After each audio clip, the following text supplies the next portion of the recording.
सर्दियों की शुरुआत हो चुकी थी। ठंडी हवाएं चलने लगी थीं, सुबह की धुंध ने हर चीज को ढक लिया था और पेड़ों की शाखाएं पत्तों से खाली होने लगी थीं। जंगल में रहने वाली एक छोटी सी चिड़िया ने महसूस किया कि अब ठंड के दिन आने वाले हैं। उसने अपने आसपास देखा तो महसूस किया कि ठंड के लिए सभी पक्षी और जानवर तैयारियां कर रहे हैं। कोई अपना घोंसला पुख्ता बना रहा था तो कोई भोजन इकट्ठा कर रहा था। चिड़िया ने सोचा, मुझे भी सर्दियों की तैयारी करनी चाहिए, नहीं तो ठंड में जीना मुश्किल हो जाएगा। चिड़िया ने अपना काम शुरू कर दिया।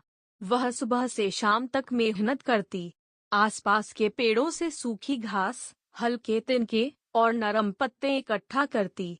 उसने एक बड़े पेड़ की ऊंची शाखा पर अपना घोंसला बनाना शुरू किया। हर दिन वह थोड़ी थोड़ी मेहनत करती और अपने घोंसले को मजबूत बनाती। वह चाहती थी कि उसका घोंसला ठंडी हवाओं और बारिश से पूरी तरह सुरक्षित हो। जंगल के दूसरे पक्षी उसकी मेहनत को देख रहे थे। उनमें से एक मैना ने चिड़िया से कहा, तुम इतनी मेहनत क्यों कर रही हो? सर्दियां तो हर साल आती हैं और चली जाती हैं। बस थोड़ी ठंड सहनी पड़ेगी। चिड़िया मुस्कुराई और बोली, मैं जानती हूँ कि सर्दियाँ हर साल आती हैं, लेकिन इस बार मैं तैयार रहना चाहती हूँ। ठंड और भूख से बचने के लिए यही जरूरी है। मैना ने उसकी बात को अनसुना कर दिया और उड़कर दूर चली गई। लेकिन चिड़िया ने अपना काम जारी रखा। कुछ दिनों बाद सर्दियां अपने पूरे जोरों पर आ गईं। ठंडी हवाएं पेड़ों को हिलाने लगीं, आसमान में काले बादल छा गए और बारिश के साथ बर्फ गिरने लगी। जंगल के कई पक्षी और जानवर ठंड से परेशान हो गए। कुछ ने तो भोजन के अभाव में दूर के जंगलों की ओर उड़ान भर ली। चिड़िया अपने घोंसले में आराम से बैठी थी। उसने ठंड से बचने के लिए घोंसले को अंदर से नरम पत्तों और घास से भर दिया था। उसने कुछ बीज और छोटे फल भी इकट्ठा कर रखे थे ताकि उसे ठंड के दिनों में बाहर न जाना पड़े। एक दिन जब बर्फबारी हो रही थी, चिड़िया ने देखा कि एक चिड़ा ठंड से कांपता हुआ उसकी ओर आ रहा है। वह बहुत परेशान दिख रहा था और उसकी चोंच में कुछ भी खाने के लिए नहीं था। चिड़ा पेड़ की एक निचली शाखा पर बैठ गया और ठंडी हवाओं से बचने की कोशिश करने लगा।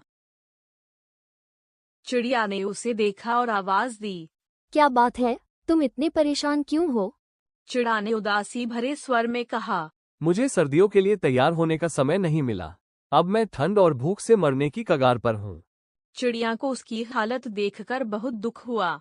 उसने तुरंत उसे अपने घोंसले में बुलाया और कहा, आओ, मेरे साथ घोंसले में बैठो, यहाँ तुम्हें ठंड नहीं लगेगी। चिड़ा ने संकोच करते हुए कहा, लेकिन तुम्हारा घोंसला छोटा है, मेरे आने से तुम्हें दिक्कत होगी। चिड़िया ने हंसकर कहा, दोस्ती में दिक्कतों की कोई जगह नहीं होती। जब हम एक दूसरे की मदद करते हैं तो जिंदगी आसान हो जाती है। चिड़ा उसके घोंसले में आ गया। दोनों ने मिलकर ठंड को सहा। चिड़िया ने अपने इकट्ठे किए हुए बीज और फल चिड़ा के साथ साझा किए। घोंसला छोटा था, लेकिन दोनों की गर्मी ने उसे और आरामदायक बना दिया।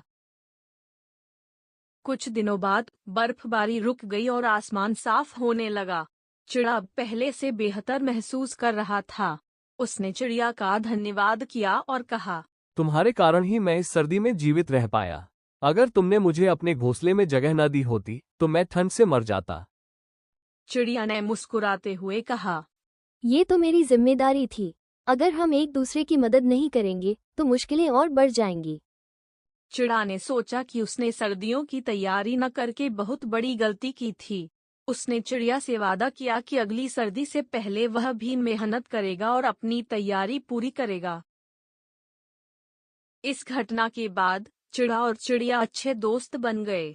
दोनों ने मिलकर ठंड के बाकी दिन आराम से बिताए। सर्दी खत्म होने के बाद जब बसंत का मौसम आया तो दोनों ने नए बीज और फल इकट्ठा करने की योजना बनाई ताकि आने वाली सर्दियों में उन्हें कोई दिक्कत न हो।